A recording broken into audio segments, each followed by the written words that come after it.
আসসালামু আলাইকুম। স্বাগতম আমার YouTube channel cook with Afroza ব্লগে।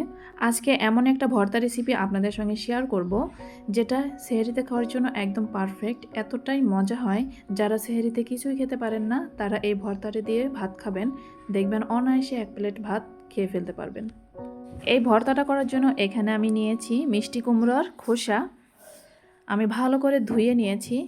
আমরা অনেকেই জানি না এই মিষ্টি কুমড়োর মধ্যে কতটা পুষ্টিগুণ আছে, আর এটা দিয়ে যে এত মজার খাবার তৈরি করা যায় আমরা আসলে অনেকে জানি না। কিন্তু যারা একবার তৈরি করে খাবেন এরকম একটা ভর্তা, তারা বারবারই তৈরি করতে চাইবেন, এতটাই মজা হয় এই ভর্তাটা।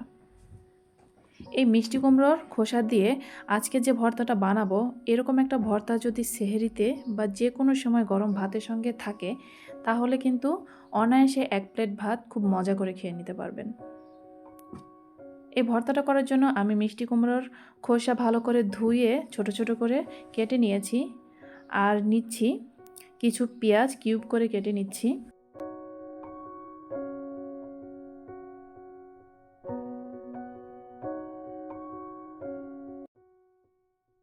পেঁয়াজ কেটে নেওয়ার পরে এখন নিয়ে নিব কিছু রসুন আর কিছু নিয়ে নিব কাঁচামরিচ, এছাড়াও নিব শুকনা মরিচ। এছাড়াও আরও কিছু উপকরণ লাগবে, সেটা আমি পরে বলছি। এখন চলে গেলাম চুলোয়। চুলোতে একটা কড়াই বসিয়ে তাতে দিয়ে দিয়েছি সরিষার তেল। এখানে সয়াবিন তেলও ইউজ করা যাবে, আমি সরিষার তেল দিয়েই ভর্তাটা করব।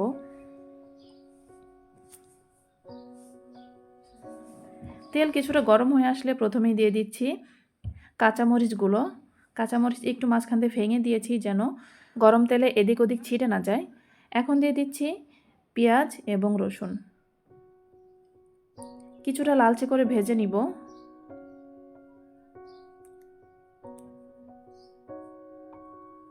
দিয়ে দিচ্ছি 3টা শুকনো মরিচ। এই ভর্তাতে কাঁচামরিচ এবং শুকনো মরিচ দুটোই দিলে এই ভর্তাটা অনেক মজা হয়। ভালো করে লালচে করে ভেজে নিব। এখানে আমার পেঁয়াজ, কাঁচামরিচ, রসুন ভেজে নেওয়া হয়ে গেছে, শুকনো মরিচও ভেজে নিয়েছি। এখন নামিয়ে নিব।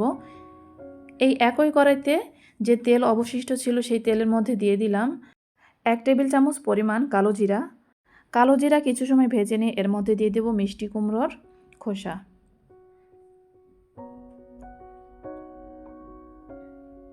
কালো জিরার সঙ্গে ভালো করে নেড়ে চেড়ে মিশিয়ে নিব।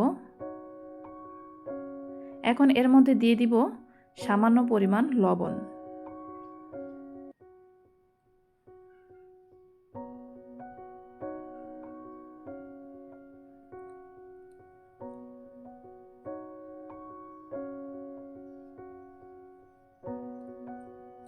লবণ দিয়ে আবারও ভালো করে নেড়ে চেড়ে লো মিডিয়াম আঁচে এই খোসাটা সিদ্ধ করে নিব, এরকম ভেজে নিব।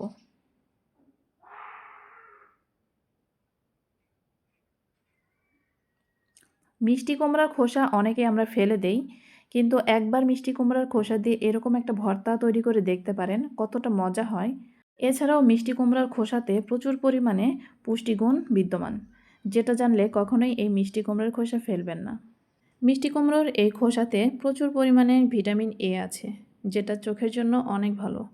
এছাড়াও ভিটামিন সি আছে, সেটা রোগ প্রতিরোধ ক্ষমতা বাড়ায়। আরও অনেক ধরনের পুষ্টিগুণ আছে।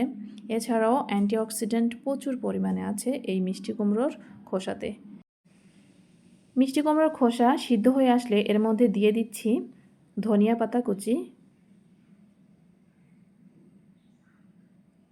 ধনিয়া পাতা কুচি দেওয়ার অবশ্যই চেষ্টা করবেন, কারণ ধনিয়া পাতা দিলে খুব সুন্দর একটা ফ্লেভার আসে। ধনিয়া পাতা দিয়ে মিষ্টি কুমড়োর খোসার সঙ্গে কিছু সময় নেড়ে চেড়ে একটু ভেজে নিব। মিষ্টি কুমড়োর এই খোসা কিন্তু ভাজা হয়ে গেছে।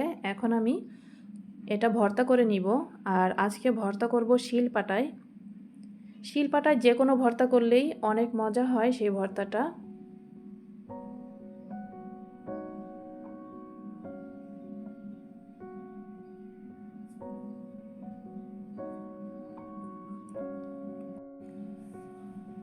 শিলপাটায় একদম মিহি করে বেটে নিব। ভিডিওটি দেখতে দেখতে যারা এই পর্যায়ে এসেছেন, আমার ভিডিওটি যদি আপনাদের কাছে ভালো লেগে থাকে অবশ্যই লাইক, কমেন্ট, শেয়ার করবেন। আর আমার চ্যানেলে যারা আজকে নতুন, অবশ্যই আমার চ্যানেলটি সাবস্ক্রাইব করে পাশে থাকা বেল আইকন প্রেস করে দিবেন, যেন নতুন কোনো ভিডিও আপলোড করলে আপনাদের কাছে নোটিফিকেশন পৌঁছে যায়। এদিকে মিষ্টি কুমড়ার খোসাগুলো বেটে নিয়েছি। আমি 2 বারে বেটে নিয়েছি। এখন বেটে নিব বাকি উপকরণগুলো। প্রথমেই দিয়ে দিচ্ছি মরিচ, শুকনা মরিচ এবং কাঁচা মরিচ একসঙ্গেই দিয়ে দিলাম। তাতে দিয়ে দিলাম সামান্য একটু লবণ। লবণ দিলে এক্ষেত্রে খুব দ্রুত বেটে নেওয়া যায়।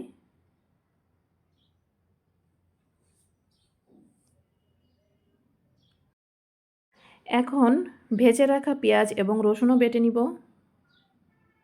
আর পেঁয়াজ এবং রসুন একদম মিহি করে বাটবো না, যেন কিছু মিহি হয়ে যায় এবং কিছু আস্ত থাকে, এরকমভাবে বেটে নিব। সব কিছু বেটে নেওয়া হয়ে গেছে। এখন সব কিছু ভালো করে একসঙ্গে মিশিয়ে নিব। এখন দিয়ে দিব সরিষার তেল। এখানে 1 টেবিল চামচ পরিমাণ সরিষার তেল দিয়ে দিলাম। তেল দিয়ে ভালো করে মাখিয়ে নিব। ব্যাস, তৈরি করা হয়ে গেল আমার মজাদার মিষ্টি কুমড়ার খোসার ভর্তা। এভাবে একবার ট্রাই করে দেখতে পারেন। অনেক মজার একটা ভর্তা রেসিপি, গরম ভাতের সঙ্গে দুর্দান্ত একটা ভর্তা। তো ভিডিওটি যাদের ভালো লেগেছে অবশ্যই লাইক, কমেন্ট, শেয়ার করবেন। আর আজকের ভিডিওটি এই পর্যন্তই। সবাই ভালো থাকবেন। আল্লাহ হাফেজ। আসসালামু আলাইকুম ওয়া রাহমাতুল্লাহ।